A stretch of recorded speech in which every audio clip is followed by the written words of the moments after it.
আগের দিন আমরা শুনেছিলাম যে কিভাবে রাক্ষসীর কারসাজিতে রাজা বশিষ্ঠ মুনিকে মানুষের মাংস দেওয়ায় মুনির শাপে সে ব্রহ্ম রাক্ষস হয়ে যায়। আমরা এও শুনেছিলাম যে রাজা সৌদাস এই অভিশাপ থেকে মুক্তি পাবেন যখন তিনি গঙ্গার দেখা পাবেন। আজ আমরা শুনব সৌদাস আদৌ মুক্তি পেলেন কিনা তার অভিশাপ থেকে। সৌদাস ব্রহ্মরাক্ষস হয়ে দেশে দেশে ঘুরে বেড়াতে লাগলেন। সে ব্রাহ্মণ খেয়ে বেড়ায়। 11 বছর পূর্ণ হওয়ার সময় সে 3 দিন খাবার পায় না। তখন সৌদাস প্রভাসের তীরে গিয়ে পৌঁছায় ও একটি বৃক্ষের নিচে বসে। সেই বৃক্ষেই থাকতো আর এক ব্রহ্মদৈত্য। সে বলে, তুমি যদি এখানে থাকো তাহলে আমি যাব কোথায়? এতে তাদের দুজনের মধ্যে মল্লযুদ্ধ শুরু হয়ে যায়, যা 6 মাস চলে। দুজনেই সমান বীর, কেউই হারে না আবার কেউই জেতে না। এমন অবস্থায় তারা দুজনে বন্ধুত্ব করে নেয় ও একসাথেই সেই গাছের তলাতেই থাকতে শুরু করে। সেই ব্রহ্মদৈত্যটির নাম বরদত্ত। বহুকাল গুরুগৃহে থেকে বেদ ও শিক্ষা চর্চা করার পর গুরু গুরুদক্ষিণা চাইলে সে উপহাস করে। ফলে গুরু তাকে অভিশাপ দেয় ও তখন থেকেই সে ব্রহ্ম রাক্ষস হয়ে ঘুরে বেড়াচ্ছে। যেদিন সে গঙ্গা দর্শন পাবে সেই গঙ্গার জলেই তার মুক্তি। এরপর একদিন সেখান দিয়ে গঙ্গা স্নান করে ভার্গব ঋষি ফিরছিলেন, যার কলসিতে তিনি গঙ্গা জল নিয়ে যাচ্ছিলেন। সেই দেখে সৌদাস ও বরদত্ত বলেন যে তাদের মাথায় 1 বিন্দু করে গঙ্গা জল ছিটিয়ে দিতে। তখন মুনি বলেন যে এ তো শিবের জন্য নিয়ে যাচ্ছি, এতে প্রথম অধিকার তারই, এ আমি তোমাদের দেব কেমন করে? তখন তারা বলেন যে গঙ্গার তো কোনো আদি নেই, কোনো অন্ত নেই, তাই কে আগে পেল আর কে পরে পেল তার কোনো মর্মও নেই। এই শুনে ঋষি তাদের মাথায় গঙ্গা জল ছিটিয়ে দেন ও তারা মুক্তি লাভ করে স্বর্গে গমন করেন। সৌদাস স্বর্গলোকে গমন করার পর সুদান ভূগোলকে রাজা হন। তারপর রাজা হন দিলীপ, তার ছেলে হলেন রঘু। রাজা দিলীপ ও রঘু দুজনেই খুব পরাক্রমশালী ও বীর। তাই রাজা ভাবলেন যে এবার অশ্বমেধ যজ্ঞ করা যাক। অশ্বমেধ যজ্ঞের অশ্বটিকে রক্ষা করার দায়িত্ব তিনি দেন নিজের পুত্র রঘুর উপর। তখন ইন্দ্র ভয় পেয়ে যান যে এই অশ্ব দিয়ে রাজা স্বর্গপুরীও দখল করে নেবেন, তখন কি হবে? দেবতারা থাকবেন কোথায়? তখন ব্রহ্মার বুদ্ধিতে ইন্দ্র আবার ঘোড়া চুরি করতে ছোটেন। ঘোড়া চুরি হয়েছে দেখে রঘু বুঝতে পারেন যে এ কাজ নিশ্চয়ই ইন্দ্রের।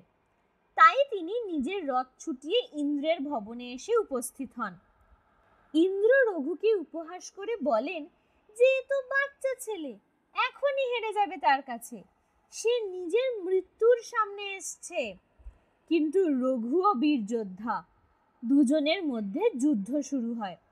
রঘুর বাণ থেকে ইন্দ্র বাঁচেন আর ইন্দ্রর বাণ রঘু নষ্ট করে দেয়। এইভাবে দুজনের মধ্যে প্রচন্ড লড়াই চলে, কিন্তু কেউই জিততে পারেন না। কিন্তু তারপর রঘু ইন্দ্রকে পরাজিত করেন ও তাকে বেঁধে নিয়ে অযোধ্যায় নিয়ে আসেন নিজের পিতার কাছে ঘোড়াচোর হিসাবে। অযোধ্যায় ইন্দ্র 7 দিন বন্দী থাকেন। তখন ইন্দ্রকে ছাড়াতে ব্রহ্মা ও সমস্ত দেবগণ আসেন রাজার কাছে। ব্রহ্মা রঘুর পরাক্রমে খুশি হয়ে বলেন যে রঘুর নামেই এই বংশ রঘু বংশ নামে পরিচিত হবে। তখন ইন্দ্রকে ছাড়ার শর্ত হিসেবে রঘু বলেন যে অযোধ্যায় যেন কোনোদিনও অনাবৃষ্টি না হয়, তবেই সে রঘুকে ছাড়তে রাজি। ইন্দ্র মুক্তি পান ও স্বর্গে গমন করেন শর্ত মেনে। রঘু রাজা হিসেবে ছিলেন পরম দানবীর। ওনার পিতা দিলীপ মারা যাওয়ার পর উনি ওনার সবকিছুই পিতার কাজে সমস্ত ব্রাহ্মণদের দান করে দেন। দান করতে করতে তার এমনই অবস্থা হয় যে তিনি নিজের একদিনের খাওয়ার জন্যও কিছু না রেখে সব দান করে দেন।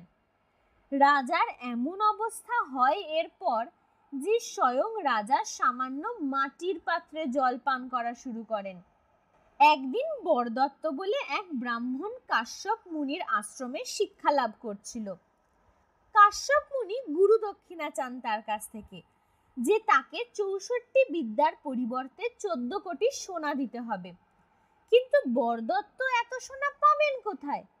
তখন বরদত্ত রাজা রঘুর কাছে আসেন, কারণ তিনি শুনেছিলেন যে রাজা পরম দানবীর। রাজদরবারে ব্রাহ্মণের প্রবেশে কোনো নিষেধ ছিল না, তাই বরদত্ত রাজার সাথে এসে দেখা করতে পারেন।